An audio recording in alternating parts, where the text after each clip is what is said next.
l'AES Actualité ici à Bamako, l'Organisation pour la Fédération de l'AES demande l'érection de la Confédération des États de l'AES en fédération. Elle a lancé à cet effet une pétition en collaboration avec des organisations de la société civile du Burkina Faso et du Niger. Tiamogo Konaté.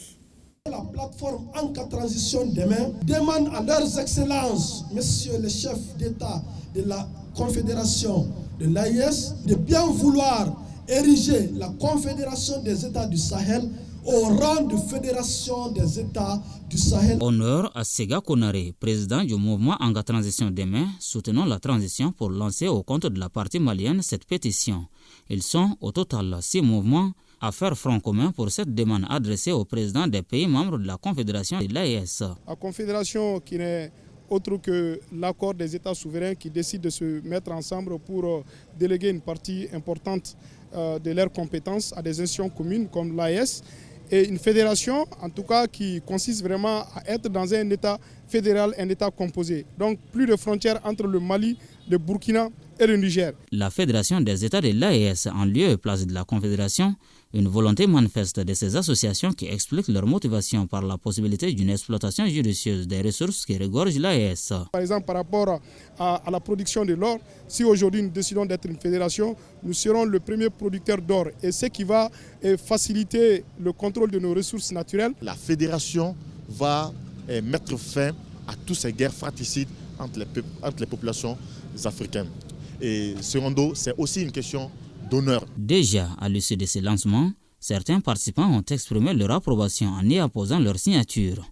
Il s'agit par exemple du coordinateur des chefs de quartier du district de Bamako, Seydou Sangaré, qui affirme partager les idéaux des initiateurs. Tout le monde y adhère parce que cette fédération-là donne aussi un autre tonus à ce que la Confédération a déjà tracé.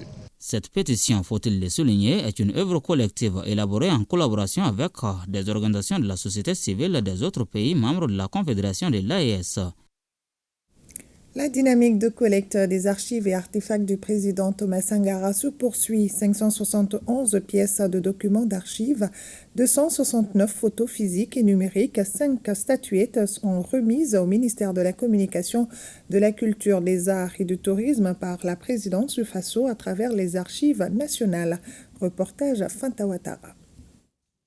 571 pièces de documents d'archives, 159 photos numériques, 110 photos physiques, 5 statuettes, dont 2 en bronze, 2 en bois et 1 en calcaire. Ce sont des archives et d'artefacts du père de la Révolution d'août 83. Ils sont ici remis au ministère de la Communication, de la Culture, des Arts et du Tourisme par la présidence du Faso. Ce geste entre dans le cadre de la campagne de collecte d'archives et d'artefacts du capitaine Thomas Sankara, lancée en décembre dernier. En remettant donc au ministère en charge de la culture les archives et les artefacts de Thomas Sankara, on peut dire qu'on a posé un acte très fort parce que le mémorial ne va pas concerner seulement des bâtiments. Il faut que quand on va y trouver, on trouve la présence de Thomas Sankara. Je souhaite que ces archives, que ces artefacts soient effectivement bien conservés là où ils seront, parce que ces archives que nous sommes en train de mettre à votre disposition, si leur conservation n'avait pas été bien faite, ça m'étonnerait que nous les ayons et que nous les mettions à la disposition du projet. Une invite qui n'est pas tombée dans l'oreille d'un sourd. Le représentant du ministre de la Communication, de la Culture, des Arts et du Tourisme rassure que ces archives et artefacts sont entre de bonnes mains.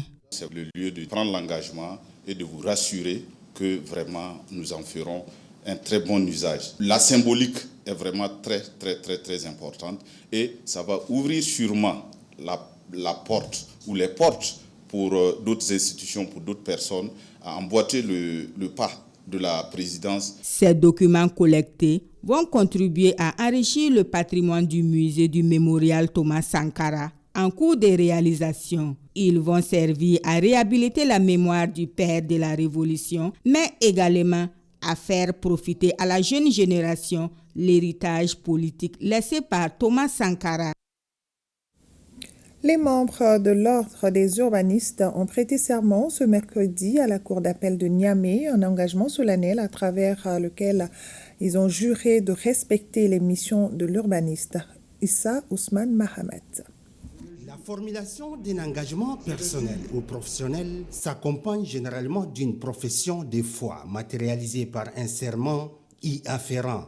Je jure solennellement de bien et fidèlement remplir mes fonctions et de respecter tous les devoirs qu'elles m'imposent. C'est un engagement ou c'est le renforcement de votre engagement par rapport au secteur d'activité dans lequel vous êtes appelé à exercer, conformément à votre serment qui vous lie devant les hommes, qui vous lie devant Dieu.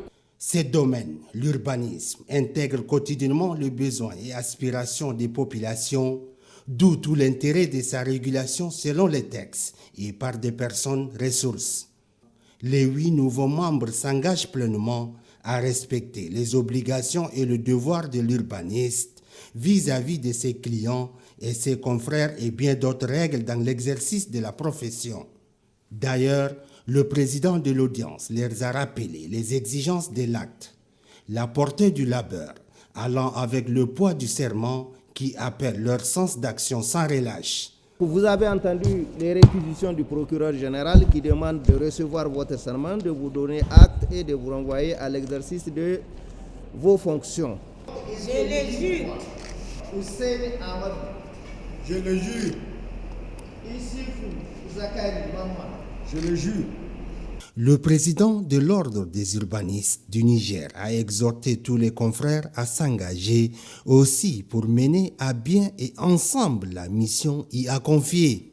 Vraiment, c'est un engagement d'abord moral, c'est un engagement professionnel, mais aussi c'est un engagement vis-à-vis de Dieu parce que on le jure devant le public, mais aussi on jure devant Dieu. Donc il faut que vraiment tous ceux qui vont exercer leur fonction d'urbaniste vraiment le fassent conformément à la réglementation et conformément au texte et conformément vraiment au cahier de charges qui leur sera soumis par leurs clients. La balle est donc dans le camp des membres de cette structure pour mettre de l'ordre dans l'urbanisation constante des villes.